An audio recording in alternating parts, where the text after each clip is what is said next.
I looked over there and our captain, our CO, commanding officer, came up and slapped me on the back and says, "Lock and load, we're going into Saigon."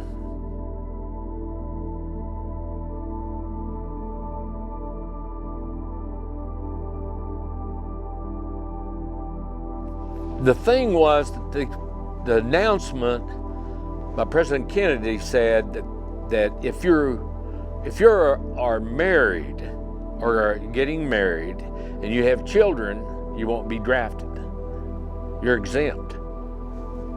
If you're going to school, college, university, and you're making a C or better, you won't be drafted.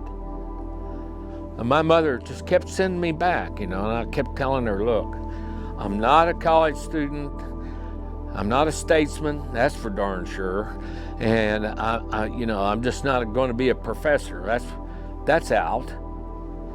And President Kennedy got shot November 22nd, 1963.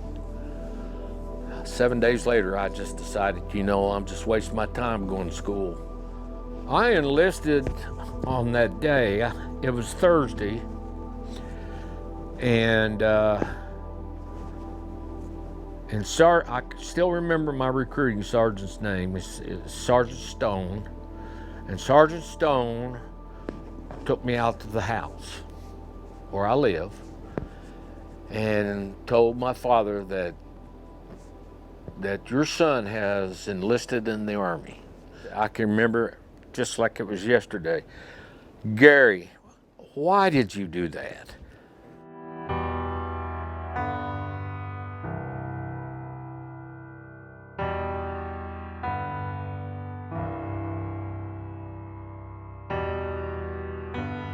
Three in the morning, we boarded a trailway and headed to good old Fort Puke, Louisiana. There was about 300 of us sitting in this stadium, sort of, and Colonel Wild Bill Welch, I can remember him, comes up to the podium and says, "Gentlemen, welcome to Airborne School." And boy, it started getting real then, really real. So we got to Benoit, took off at Benoit, got into Nha Trang.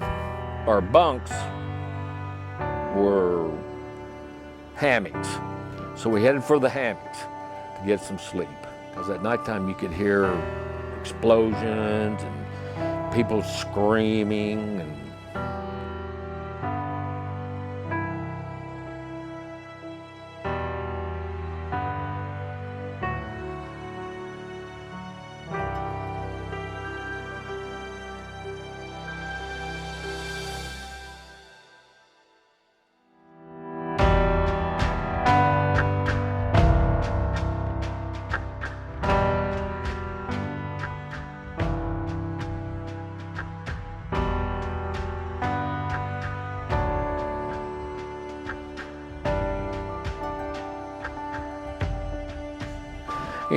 and my little grandchild from Asheville crawls up in my lap and says, "Papa, what did you do during the war?"